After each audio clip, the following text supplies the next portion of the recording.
పెద్ద పెద్ద ప్రాజెక్టులు వాటి మీద ప్రాజెక్టులలో ల్యాండ్ పోయినటువంటి వారికి కూడా మనం ఈ ఫిషింగ్ రైట్స్ కూడా ఇవ్వడం జరిగింది. సో మంచి కార్యక్రమం ఈరోజు చేసుకున్నాం. ఇవాళ అమావాస్య, మంచి అమావాస్య, అందరూ కూడా ఎడ్లకు పూజలు చేసి సంబరాలు చేసుకుంటున్నటువంటి అమావాస్య. ఈ సందర్భంగా మన నిజామాబాద్ ప్రజలందరికీ కూడా శుభాకాంక్షలు తెలియజేస్తూ మరి ఈ సంవత్సరం అంతా అద్భుతంగా సాగాలని చెప్పి నేను కోరుకుంటున్నాను. మా అన్న గణేష్ అన్న గారు మరి అన్ని చోట్ల తిరుగుతూ అనేక రకమైనటువంటి అభివృద్ధి కార్యక్రమాలు చేస్తూ ఉన్నారు. నిజామాబాద్ పట్టణంలో నిన్ననే మనకు ఈ మధ్యనే 60 కోట్ల రూపాయలు మన గౌరవ మంత్రివర్యులు కేటీఆర్ గారు ప్రామిస్ చేసినటువంటి జీవో కూడా వచ్చింది 60 కోట్ల రూపాయలతోని.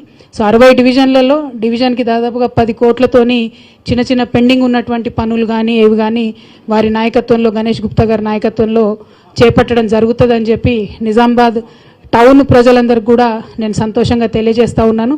అట్లానే నిజామాబాద్ పట్టణ సుందరీకరణ కోసం కూడా నేను గణేష్ అన్న కలిసి సిఎస్ఆర్ నిధులు కూడా ఒక 6 కోట్ల రూపాయల వరకు సంపాదించుకోవడం జరిగింది. వాటితోని దాదాపుగా నిజామాబాద్ పట్టణంలో ఉన్నటువంటి ఒక 30 జంక్షన్స్ని అభివృద్ధి చేయబోతూ ఉన్నాం. వాటి దగ్గర అందంగా గార్డెనింగ్ చేయడం కావచ్చు, ట్రాఫిక్ లైట్స్ పెట్టడం కావచ్చు, అది గణేష్ అన్న, మున్సిపల్ కమిషనర్ గారు, పోలీస్ కమిషనర్ గారు అందరూ కూడా వారు ఒకసారి సిటీ అంతా తిరిగి చూసిన తర్వాత నిర్ణయం తీసుకుంటారు ఏ జంక్షన్స్ ఎక్కడెక్కడ చేయాలని. అట్లానే మన నిజామాబాద్ ఎంట్రీలో ఏదైతే హైవే ఉంటుందో ఆ ఎంట్రీలో మన నిజామాబాద్ జిల్లాకి గర్వకారణమైనటువంటి డిచ్పల్లి రామాలయం మకర తోరణం ఏదైతే ఉందో చాలా పెద్ద ఎత్తున ఆ మకర తోరణాన్ని కూడా మనం ఇన్స్టాల్ చేయబోతా ఉన్నాం. ఆ ఫొటోస్ అన్ని కూడా మా పిఆర్ఓ గారి ద్వారా మీకు ఇవ్వడం జరుగుతుంది. డిచ్పల్లి తోరణాన్ని కూడా మనం పెద్ద ఎత్తున ఇన్స్టాల్ చేసుకుంటున్నాం. అక్కడ మంచిగా వెల్కమ్ టు నిజామాబాద్ అని సైన్ పెట్టి ఆ మకర తోరణాన్ని అట్లే కాపాడుకోవాలనే ఉద్దేశంతో అట్లానే హైవేలో ఇంకొంచెం ముందుకు పోయినాక ఆర్మూర్ దగ్గర కూడా ఒక మంచి స్తూపాన్ని ఇన్స్టాల్ చేస్తూ ఉన్నాము.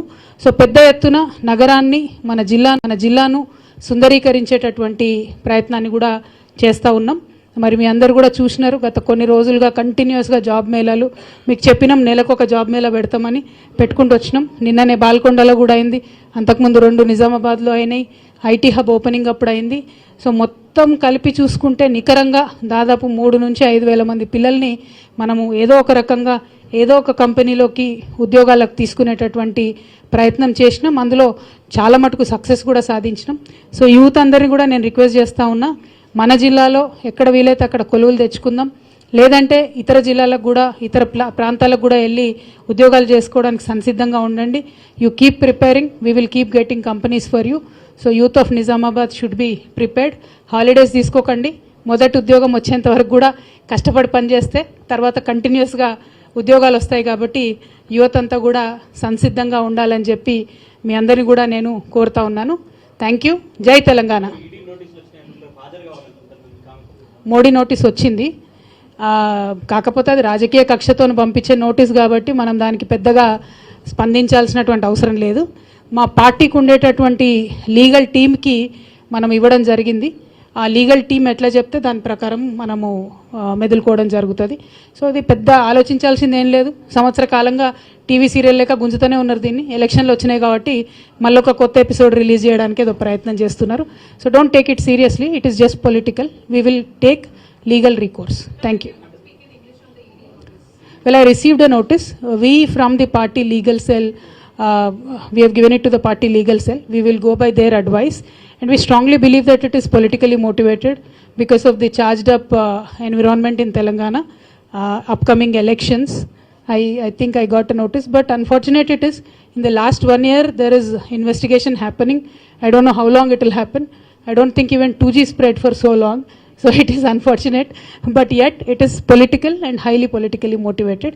So people of Telangana will not take it seriously. We will, as a party, as responsible public representatives, we will seek legal recourse. We have given it to the party legal team, and we will go by their advice.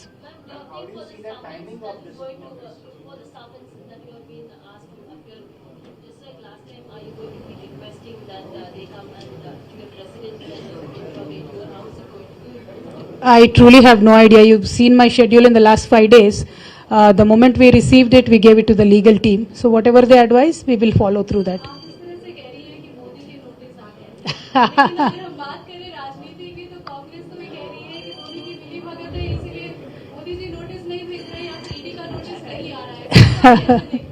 देखिए, हम simple सी बात बोलते हैं, हम किसी से भी मिले नहीं है। हम मिले हैं तो तेलंगाना की जनता से और भारत की जनता से। अब दोनों नेशनल पार्टी जो कहलाती थी, उन दोनों का यही डर है कि केसीआर साहब को देश की जनता ज़्यादा चाहने लगी है, तेलंगाना की जनता तो कैसे भी चाहती है, वापस सरकार में ला रही है, तो अलग अलग एलिगेशंस वो लगाएंगे। लेकिन end of the day we are not anybody's B team, we are Telangana peoples and Indian peoples A team.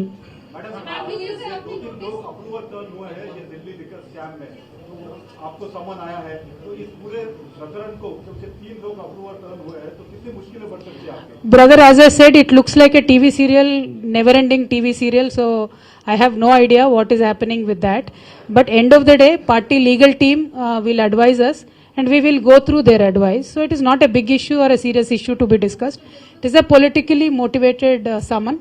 We will take a legal recourse on that. But ma'am, how do you see this? Because recently when recent summons were issued, you went to the Delhi, you appeared for the questioning, and even after coming out, you stated that they made to sit be there, and you have made several comments attacking the BJP. And now again, it's a poll bound state. You said polls are nearer. So how do you see this? Basically, will you be attending it? And one side BJP is attacking, one side Congress is attacking.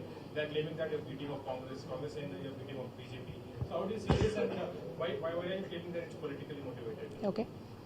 Ma'am, how do you see the timing of this summons? It's just coming at a time when the election campaign is at a crucial stage. Do you think this will affect TRS party if there is further development from the notice? Well, as I said, it is clearly politically motivated. From the beginning, I have been saying the same thing, and it has been the modus operandi of Bharatiya Janata Party in any poll-bound state. So now Telangana is going to polls. The modus operandi has taken, again kicked back in. So that is what we believe in, and we will certainly seek a legal recourse. We are a political party. We have a legal team, so we don't have to worry about it. But people will see through this kind of operation by the Bharatiya Janata Party, and people will certainly teach them a lesson. That is what I believe. Thank you so much. Jai Telangana. చెప్తే కదా ఇప్పటిదాకా ఇంగ్లీష్లో తెలుగులో లాయర్లు ఎట్లా చెప్తే అట్లా చేస్తా. Thank you. మనము తెలంగాణ ప్రభుత్వం వచ్చింది, కాకపోతే అది రాజకీయ కక్షతో పంపించే నోటీస్ కాబట్టి మనం దానికి పెద్దగా స్పందించాల్సినటువంటి అవసరం లేదు. మా పార్టీకి ఉండేటటువంటి లీగల్ టీమ్కి మనం ఇవ్వడం జరిగింది. ఆ లీగల్ టీం ఎట్లా చెప్తే దాని ప్రకారం ప్రగతి సాధించుకోవడం జరిగింది. అందులో భాగంగానే మత్స్యకారులందరికీ కూడా మరి ఉచితంగా చేపల విత్తనాలను పంపిణీ చేసినాం. దాదాపు గత 8 ఏళ్లలో మీరు చూసుకున్నట్టే ఏదో ప్రయత్నం చేస్తున్నారు. So don't take it seriously, it is just political. We will take legal recourse. Thank you. Modi notice వచ్చింది, కాకపోతే అది రాజకీయ కక్షతో పంపించే నోటీస్ కాబట్టి మనం దానికి పెద్దగా స్పందించాల్సినటువంటి అవసరం లేదు. మా పార్టీకి ఉండేటటువంటి లీగల్ టీమ్కి మనం ఇవ్వడం జరిగింది. ఆ లీగల్ టీం ఎట్లా చెప్తే దాని ప్రకారం మనము మెదులుకోవడం జరుగుతుంది. సో ఇది పెద్ద ఆలోచించాల్సింది ఏం లేదు. సంవత్సర కాలంగా టీవీ సీరియల్ లేక గుంజుతూనే ఉన్నారు దీన్ని. ఎలక్షన్లు వచ్చినాయి కాబట్టి మళ్ళీ ఒక కొత్త ఎపిసోడ్ రిలీజ్ చేయడానికి ఏదో ప్రయత్నం చేస్తున్నారు. So don't take it seriously, it is just political. We will take legal recourse. Thank you. Modi notice వచ్చింది, కాకపోతే అది రాజకీయ కక్షతో పంపించే నోటీస్ కాబట్టి మనం దానికి పెద్దగా స్పందించాల్సినటువంటి అవసరం లేదు. మా పార్టీకి ఉండేటటువంటి లీగల్ టీమ్కి మనం ఇవ్వడం జరిగింది. ఆ లీగల్ టీం ఎట్లా చెప్తే దాని ప్రకారం మనము మెదులుకోవడం జరుగుతుంది. సో ఇది పెద్ద ఆలోచించాల్సింది ఏం లేదు. సంవత్సర కాలంగా టీవీ సీరియల్ లేక గుంజుతూనే ఉన్నారు దీన్ని. ఎలక్షన్లు వచ్చినాయి కాబట్టి మళ్ళీ ఒక కొత్త ఎపిసోడ్ రిలీజ్ చేయడానికి ఏదో ప్రయత్నం చేస్తున్నారు. So don't take it seriously, it is just political. We will take legal recourse. Thank you. Modi notice వచ్చింది, కాకపోతే అది రాజకీయ కక్షతో పంపించే నోటీస్ కాబట్టి మనం దానికి పెద్దగా స్పందించాల్సి